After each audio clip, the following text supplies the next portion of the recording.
Well, you're retired. Now what do you do? That is a question a lot of people have trouble answering sometimes, both emotionally and financially. Today, we'll get into the 5 must-dos in year 1 of retirement.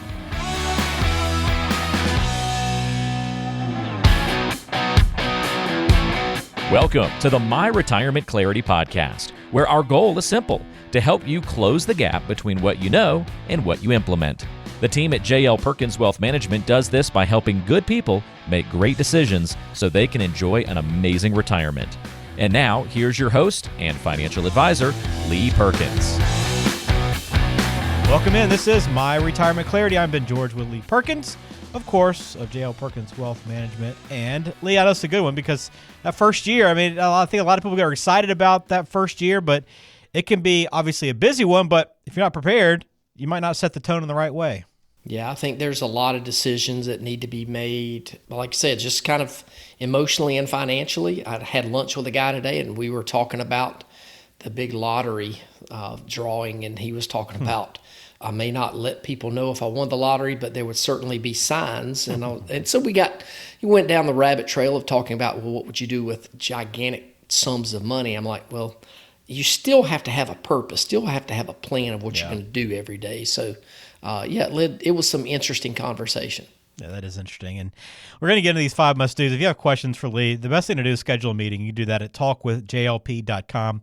Again, talkwithjlp.com to go ahead and get on Lee's calendar. But that first year, it's busy. And I know some people subscribe to that first-year rule, which says the majority of your best retirement months will take place all in the first year of retirement. So the first must-do here, Lee, is you got to learn how to adjust financially. I know, especially that first year, you have a tendency to spend a little bit more, right, as you're off and running. Yeah, I think for a lot of people, once they reach what they consider to be the finish line of retirement, there are some bucket list things that they want to do. It's usually some type of travel and those kind of things, and which I encourage. I want people to do that. I'm not the guy that says, hey, let's just watch your money grow and log in and see it go up. No, that is not it. That's not how I define success. I would rather you look at your account in a year and it be the exact same as it was the year before, but you've spent a bunch of money going and doing. But, there's a fine line between overspending on those bucket list things or things that you wanted to do immediately. But you've also got to figure out sort of what your day-to-day looks like. That is something that's a little bit of a challenge for people because there's new habits, there's new things that they do. You got to figure out how to spend. Every day is a Saturday. That is, and you've probably heard that too, Ben, just talking to people. Saturday is the day that you spend the most money for most people. And then when you retire, every day is a Saturday. So you can't go to Lowe's and just buy everything every single day of the week. Or number one, your wife, if she's like mine, will say, hey, you got to stop bringing home all this stuff. Because my wife, I don't know what it's like in your house, but my wife's mission in life is to throw away everything that I own.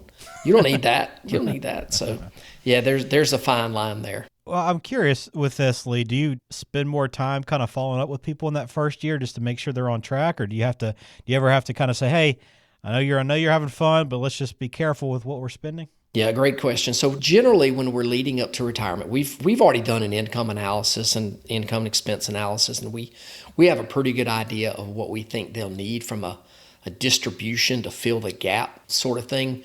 But we always want to give them a little bit more money than I think they're going to need. So if somebody says, hey, Lee, I want a $2,000 a month distribution net to them, we'll give them a little bit more and just say, hey, fill things out, see how this goes. And then usually after about 3 to 5 months, they will usually call us and say, hey, can you back it down to $1,800? That's usually what happens. It's rare that somebody says, hey, that's not quite enough. And maybe that's just, it's so new, they're scared of spending more than they think they may need. And I know we'll kind of talk about that in one of the other questions down there. So yeah, we want to check in and adjust just the amount as they need it, because that's what it's about. It's not about, hey, let's figure out how much can I take? Let's take what you actually need.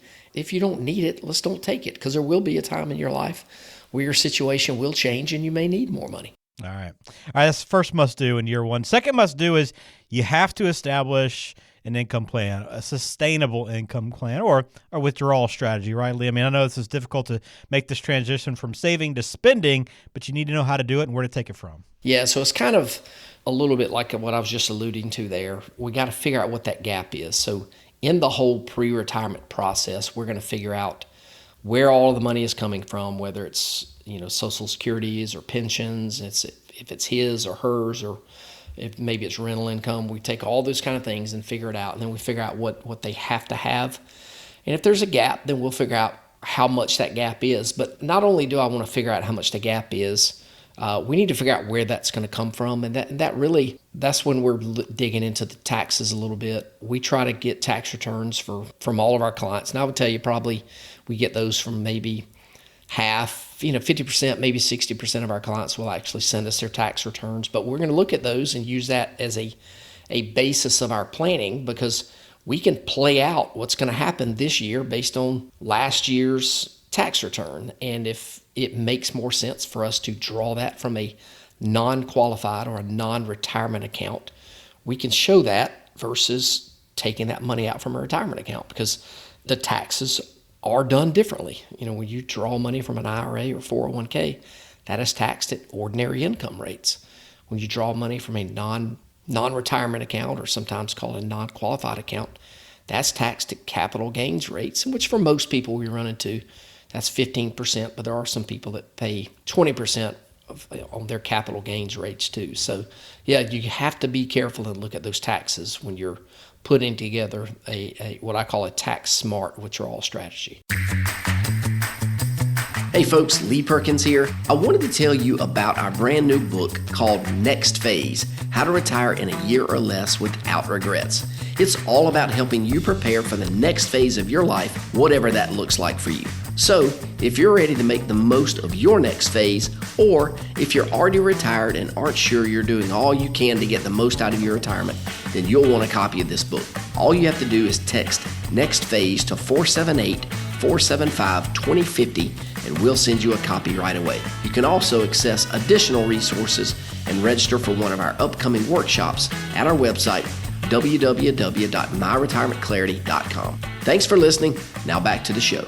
Yeah, we're talking about this first year of retirement and the must-dos, and you kind of touched on this. We talked about this as part of the expenses and learning how to adjust financially, but that purposely, this is, again, something you specifically need to think about, is pursuing that purpose and how you're going to spend that time, because it's easy to fill up your hours early on in retirement, I'm sure, right? But it's kind of beyond that, where finding a routine and knowing what you're going to do at that time becomes a little bit more difficult. Yeah, and what you don't want to do is become bored, because when you become bored, you usually, lots of times people make financial mistakes or unwise decisions. So in the lunch I had today with my buddy, and we were talking about winning the lottery. He said he was talking with his wife about it over the weekend, and she said, "Well, what would you do?" And he said, "Well, I'd probably play golf every day." And I think you could do that, do a hobby like that. I don't know how many days in a row you could do it. If I played 3 days in a row, my back is really hurting on that fourth day, so I need to take a day off. But you have to have something other than probably just a hobby like that, or you can burn out. So I think it is all about staying connected with other people and doing things. And of course, if you've got kids are in town and grandkids are in town, do what you can to stay involved in their lives and be active, and sort of build in those routines. We got, people that say, hey, on one of my other friends, we used to go eat with them on Wednesdays at the SNS cafeteria here in Macon before it caught on fire. And he would have his kids and grandkids, they would come there, because I think there's a kids special on Wednesday, but that was their Wednesday activity. Mm-hmm. So in retirement, if you can set up some of those things, I think that makes a world of difference in how you fill your time. My parents, their calendar is spent a lot right now on doctor's appointments. That's just, they say when you get old, things break. And so you spend more time at your doctor's office. But before you reach that point where the only thing you do pretty much is going to doctor's appointments, have a purpose. Now, I don't know if that's, means volunteering with a charity or just doing something to give yourself something to do. Because I have another friend of mine that sold his business for multi-million dollars years ago, and He was bored really quick because there was a non-compete. He couldn't do what he has done his whole life. And so he was probably a pretty, fairly miserable person during those 3 years before he's able to get back in it. So, yeah, have a purpose and, make that purpose be more than just playing golf or pickleball or apparently now a lot of people are playing mahjong. I don't even know if I'm saying that right. Some kind of card game that a lot of ladies are doing. But that's, do that one day a week. Do something else and just fill your time. I think we're meant to be with people. I think that's what we're created for, is to be with other people. So make sure you don't sit at home. And that also, again, as you're transitioning to this next phase, that the purpose and all these things we're talking about today are so important. But you also offer a book, Lee. I know this is something we talk about on the show, but as a listener, we appreciate you being here and we thank you for the support. You offer this book. The Next Phase kind of ties in perfect to what we're talking about today.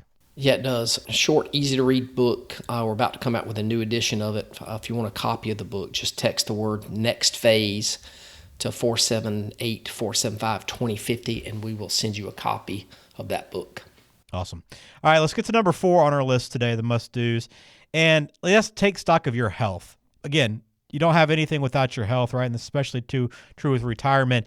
It's a good time to start prioritizing that if you haven't already, and make sure you're doing everything right to really take care of your health so you can live a long retirement. Yeah, so this is something that I've actually been surprised at how well our clients have done at this. And it's not because we're pushing them to go out and get exercise or join a gym. A lot of people are already doing that on their own. I think I've mentioned on the show before, a few years ago, had a client retire, and he came back in. I could tell he had lost some weight, and then he came back in. He'd lost more weight, and finally, I'm like, all right, it's now noticeable. What have you done? And he said, man, I just get up and we walk. He and his wife, they walk every single day, and it's not like he hasn't joined a gym. He's not going lifting weights.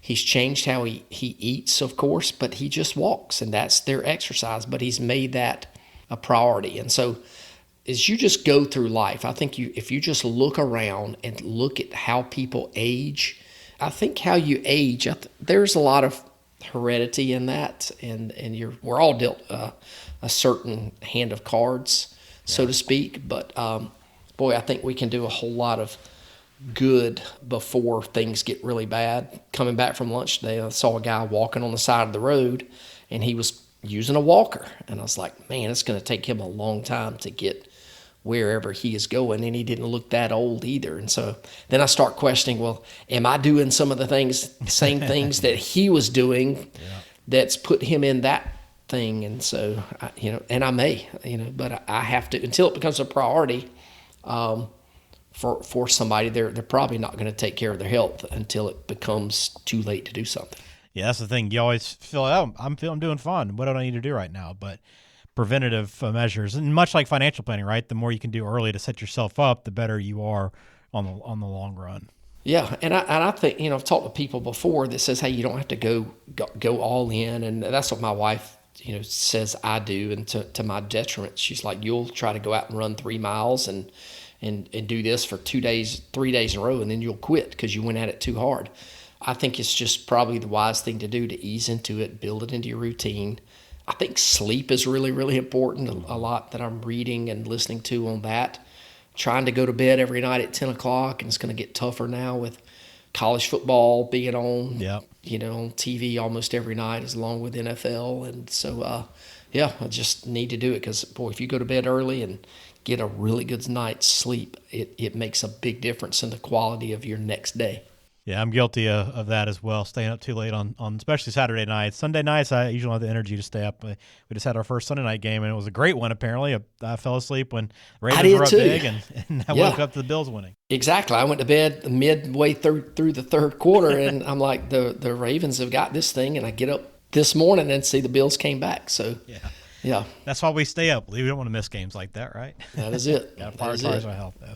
All right, last one here on our must-dos is test drive those long-term plans you might have. I know you might have a lot of ideas of what you want retirement to look like, but you can start kind of preparing for that before you retire, right? Yeah, I think there's a lot of things you can do before you jump in and make a final decision. And sometimes people talk about, wanting to downsize or move somewhere else. And there's a lot of different ways that you can do that. But I would encourage people to just kind of use that first year in retirement, or maybe even the first year before retirement, to experiment before you make any kind of permanent decisions. I think I've shared the story on the show before. Years and years ago, I had a client that wanted to live in an RV, and they wanted to go all over the country and live in, every state in the country. But they bought the RV and they parked it on their parents' property. And now these folks were early 50s, retired, because he was an air traffic controller, retired early. They lived in that RV on the property for about 8 months, full time, getting mail there, internet there, everything, using the bathroom there. They did everything before they went out on their own. And once I talked to them, probably 5-6 months into the journey, they said that was tremendously helpful for them to just learn how that all worked. Now, he said they grossly underestimated fuel cost and repair cost of the RV, living in it and doing that, because they wanted to go somewhere, live in a state for a month, and so they would visit various state parks. And so tremendous idea, and they blogged about it, and I think they got a pretty big following on that, kind of following their thing. But they've settled in one location now. I think they live in Colorado, and that they're going to move again at some point. But boy, no kids, and had one pet, and that was an ideal time for them to do that. But they didn't tie themselves down. One of the mistakes I see people make is want to follow a child or a new grandchild to another location, another state or city way away, and just pick up and go buy and move right next to them. And then they're there. And then if somebody gets transferred and then their kid has to go somewhere else, you may not be able to just pick up and go the way your kid did. So maybe go somewhere and rent. You don't have to draw roots where they are. Just there's nothing wrong with renting a house, not at all. And just give yourself the flexibility in case something changes and you need to do something else. Yeah, I like that. All right, very good. So 5 must-dos there. Again, these, the habits, routines, choices you make early in retirement, they're going to echo through the years ahead. So if you can take the time, be intentional now, you can set yourself up, I guess, for retirement that not only financially sustainable, but also deeply fulfilling. And that's the key, right, Lee? It goes well beyond just the financial side. Absolutely. All of these kind of issues that we talked about here today, there's as much psychology involved here as there is financial math. But I think you got to marry the two and to make sure you make the best decisions for you. Absolutely. And if you want to take advantage of that book offer, just text Next Phase to 478-475-2050, and you can always schedule a meeting with Lee right now. Just go to talkwithjlp.com. All right, Lee, don't stay up too late this weekend watching football. Looking forward to catching up again. All right, take care, man. We'll see you.